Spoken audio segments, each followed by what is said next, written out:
नमस्कार दर्शकों, मैं हूं शुभम शर्मा और आप देख रहे हैं 10 न्यूज़ नेटवर्क।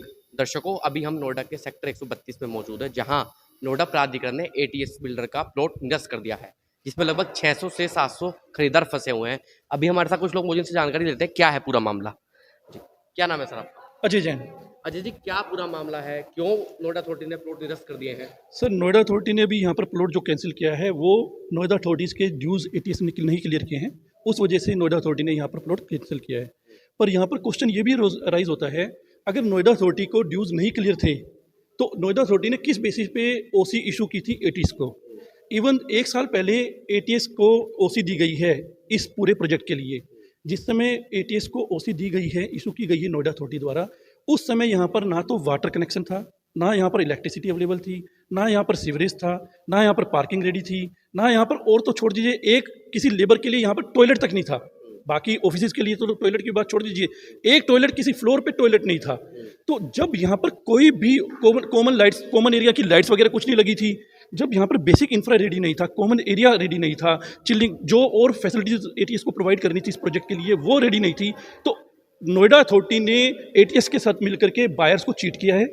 जहाँ पर पहले नोएडा अथॉरिटी ने ओसी इशू की है एटीएस को, ताकि एटीएस मैक्सिमम पैसा बायर से कलेक्ट कर सके, क्योंकि ओसी अगर इशू हो गई तो ओसी के बेस पर एटीएस ने बायर्स को फोर्स किया कि आप पोजेशन लो, क्योंकि हमें तो ओसी मिल गई है। अथॉरिटी ने हमारे को कंफर्म कर दिया है कि जी ये तो प्रोजेक्ट रेडी है।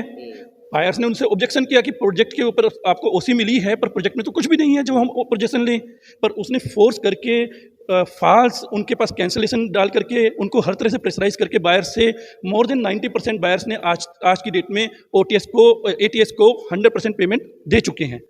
अब उसके बावजूद भी एटीएस पेमेंट कलेक्ट करने के बावजूद भी अथॉरिटी की पेमेंट नहीं कर रहा है। तो ये दोनों की मिलीभगत है, अथॉरिटी की और एटी, जहाँ पर पहले ओसी इशू करो, बायर से मैक्सिमम पैसा कलेक्ट करो और उसके बाद कैंसिलेशन के नाम पर अपनी जान बचाओ।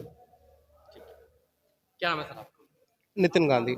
नितिन जी, क्या लगता है इसमें ज़्यादा गलती किसकी मानी जाएगी, अथॉरिटी की या एटीएस बिल्डर्स की मानी जाएगी? देखिए, दोनों की ही गलती बराबर है, बिल्कुल बराबर गलती है, क्योंकि अगर ओसी इशू किया गया है तो नोएडा अथॉरिटी की जिम्मेवारी है कि वो जाके चेक करें कि सारा काम कंप्लीट है या नहीं, और अगर काम ही कंप्लीट नहीं है तो ओसी इशू करने का मतलब क्या हुआ?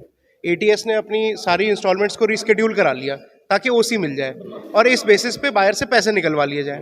अब जितने बायर्स ने पोजीशन लिया है, जिन्होंने पैसे दे दिए हैं पूरे, वो भी यहाँ पर बहुत बुरी हालत में है। कोई मेंटेनेंस नहीं है, टॉयलेट्स गंदे पड़े हैं, लिफ्टें चल नहीं रही हैं। यहाँ पर आते हैं तो पता लगता है नोएडा अथॉरिटी के लोग खड़े हैं कि जी प्लॉट को सील कर दिया जाए, आप लोग अंदर नहीं जा सकते काम करवाने के लिए अपना। तो ऐसी प्रॉपर्टी का हम करें क्या? हमारे लिए तो हमारी इन्वेस्टमेंट जीरो हो रही है। तो हम तो ऋतु महेश्वरी जी से और यही रिक्वेस्ट करेंगे कि आप प्लीज़ एटीएस को बोलें कि कंप्लाई करें सुप्रीम कोर्ट के ऑर्डर से, जो उनको ऑर्डर मिला हुआ है। देखिए, रिजर्व हो गई कोई जजमेंट रिव्यू पिटिशन की, वो तो बाद की बात है। पहले तो जो बकाया एटीएस का देने वाला है फर्स्ट ऑर्डर के हिसाब से, वो तो पे करें अथॉरिटी को। अगर वो पे करेंगे तो बायर्स में कम से कम इतनी जान तो आ जाएगी कि एटीएस ने जो ड्यू हैं एज पर ऑर्डर वो पे करे हैं। अगर एटीएस वो पे नहीं करेगा तो अथॉरिटी अपना एक्शन लेती रहेगी। तो दोनों की मिली भगत ही हुई है एक तरह से। वो पे नहीं करेगा, एटीएस अपना एक्शन लेती रहेगी, बायर्स कहाँ जाए?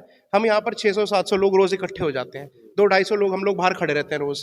कभी कोई रोक लेता है, कभी कोई रोक लेता है, कभी चिलर नहीं चल रहा है, कभी एसी नहीं चल रहा है, कभी बिजली नहीं आ रही है। गार्ड्स के नाम पे यहाँ पर 10 गार्ड है। हम क्या करें बताइए? हम तो पूरे पैसे दे के बैठे हैं। हम तो कोशिश कर रहे हैं कि किसी तरह ये मैटर सॉल्व हो और एटीएस अपने जो ड्यूज हैं वो पे करे। हम 2-3 बार एटीएस के ऑफिस भी जा चुके हैं, मगर वहाँ जाते हैं तो वो अपनी पट्टी बढ़ा देते हैं कि जी हम तो वेट करेंगे जी जब तक ऑर्डर नहीं आएगा।